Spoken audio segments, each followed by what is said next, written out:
K C. Venugopal മുഖ്യമന്ത്രി ആയിട്ടുണ്ടെന്നുണ്ടെങ്കിൽ ഒരു ഉപതെരഞ്ഞെടുപ്പ് വേണ്ടി വരും. നമുക്കറിയാം, ഒരു ഉപതെരഞ്ഞെടുപ്പ് വേണ്ടി വരും. അതോടുകൂടി കോൺഗ്രസും യു.ഡി.എഫും തകരുമോ സമ്പൂർണ്ണമായിട്ട് വീണ്ടും?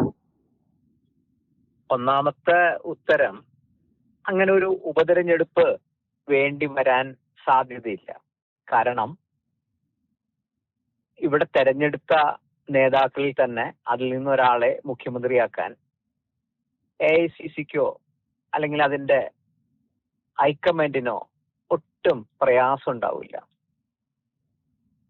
അതായത് ഇവിടെ ജനം വോട്ട് ചെയ്തത് ലീഡർഷിപ്പിന്റെ ശക്തിയും കൂടി നോക്കിയിട്ടാണ്. അതായത് നിലപാടുകള് ഉള്ള ആൾക്കാര്, പറഞ്ഞാൽ പ്രവർത്തിക്കുന്ന ആൾക്കാര്, കൺസിസ്റ്റന്റ് ആയിട്ട് ഒറ്റ സ്റ്റാൻഡിൽ നിൽക്കുന്ന ആൾക്കാര്, അവരെ ജനം വിശ്വസിക്കും. ആ വിശ്വാസത്തിന്റെ ഒരു പ്രതിഫലനമാണ് ഇപ്പോ നടന്ന തെരഞ്ഞെടുപ്പും അതിനുശേഷമുള്ള സത്യപ്രതിജ്ഞയും വരാൻ പോകുന്നത്. അപ്പോ അത് വി.ഡി. സതീശൻ ഉയർത്തിയ ആദർശങ്ങളോട്, അദ്ദേഹം കൊടുത്ത വാക്കുകളോട്, അദ്ദേഹത്തിന്റെ ഇതുവരെയുള്ള എക്സ്പീരിയൻസ് ജനങ്ങൾക്കറിയാം. ജനങ്ങള് എല്ലാം നോക്കിയിട്ടാ വോട്ട് ചെയ്യുന്നത്. അവിടെ ലീഡർഷിപ്പ്, UDFന്റെ ലീഡർഷിപ്പ് സതീശന് മാത്രമായിരുന്നു.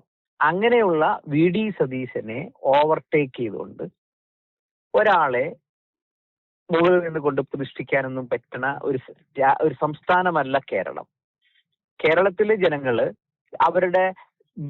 അവരുടെ വിജയത്തിന് ആധാരമായ കാര്യങ്ങൾക്കെതിരായി ആരെങ്കിലും കൊണ്ട് ഇറക്കുമതി ചെയ്ത് കഴിഞ്ഞാൽ അത് ആ പ്രസ്ഥാനത്തിന് നാശം ഉണ്ടാക്കും. അതുകൊണ്ട് ഇവിടെ എല്ലാവരും, വീട്ടമ്മമാരടക്കം ഇത്ര ശക്തമായ വോട്ട് UDFന് അനുകൂലമായി ചെയ്തിട്ടുണ്ടെങ്കിൽ അത് വി.ഡി. സതീശൻ എന്ന മുഖ്യമന്ത്രിയെ കാണാൻ വേണ്ടിയിട്ടാണ്. വി.ഡി. സതീശൻ മുഖ്യമന്ത്രി ആയില്ലെങ്കിൽ തീർച്ചയായിട്ടും ആരാണോ അതിന് കാരണക്കാര് അവർക്കെതിരെ ജനം തിരിയും.